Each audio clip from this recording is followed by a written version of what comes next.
So today I want to talk about measuring progress with you guys, because a lot of people get caught up in the day to day. You know, they think if they overeat one day, like I've talked about before, you know, one day doesn't equal anything, but they feel like, oh, I've fallen off track, or oh, this week wasn't good, or whatever it is.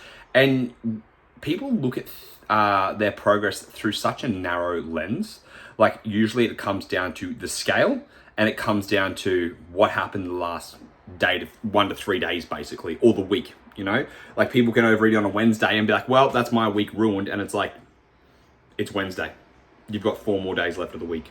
Well, actually, you've got 5 days left of the week if it's Wednesday. You know, if it's Wednesday night, you've got 4 days left of the week. And so changing that mentality to look at the big picture, but also when it comes to looking at your progress, taking monthly reflections to kind of look back at the start of every month and see, how did you go last month? You know, did you do better than you did the month before? Are you eating better? Are you moving more? Are you moving consistently? Are you training? You know, all these things. And when you can take a step back and look at the big picture overall, what that's going to allow you to do is to actually see if you are moving in the right direction. Because again, a week, like we always look at week averages, which makes sense. You know, we want to make sure those averages are trending in the right direction, but the average doesn't mean everything.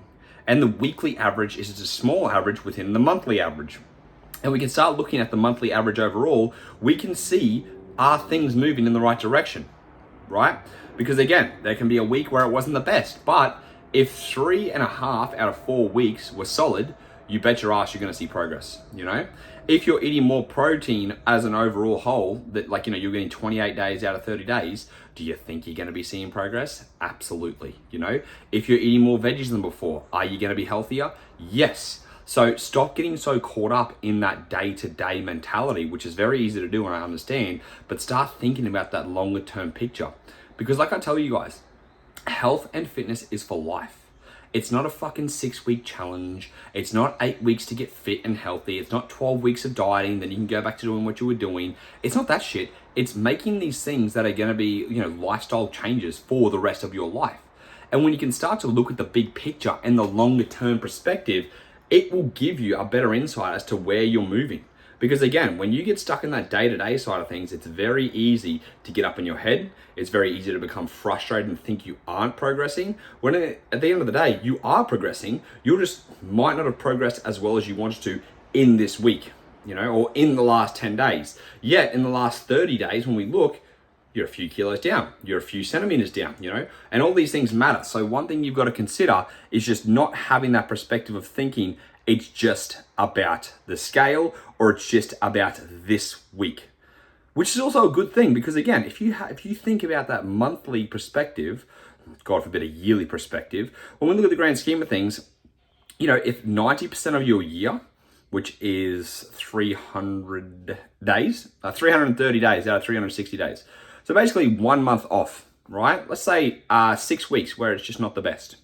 6 weeks out of 52 weeks. What do you think is going to have a bigger impact on your overall progress? The 42 weeks or the 6 weeks? The 42 weeks of practice, consistency, showing up, doing the things you need to do, making daily habits a thing, right? Versus 6 weeks where it's been a little bit off, things have come up, life happens, you got birthdays, you got Christmas, you got all these things. That's life, you know? And we can look at that bigger picture. Again, if each month you see that things are trending in the right direction, you're making progress. Now, this progress may not be as fast as you want, and I understand that, but guess what? You don't get to control how fast the progress is. You just get to control the process of the progress, right? Are you eating better? Are you moving more? Are you doing things consistently? Doesn't matter what that scale says, because you can't control that scale, you know? You cannot dictate what that scale is going to say tomorrow, because you don't have control over that shit. But if you focus on what you can control, and you're always looking, is it moving in the right direction? Am I using these process goals to the best of my ability to make the best progress I can? You're going to be going in the right direction, all right? So that's just something I want you guys to think about going forwards. Stop getting caught up in the day-to-day, because the day-to-day matters for getting things done. But when we take a step back, the one day where it's off does not mean that it's going to affect the rest of your week. That's what we need to change our perspective on, okay? So take a step back, start doing more monthly reviews, and it'll help you get a bigger insight as to whether you're making progress in the long term. Cool? If you found this helpful, as always, share it on Instagram @TysonTheTrainer with 2 R's and tag me, and I'll speak to you next time.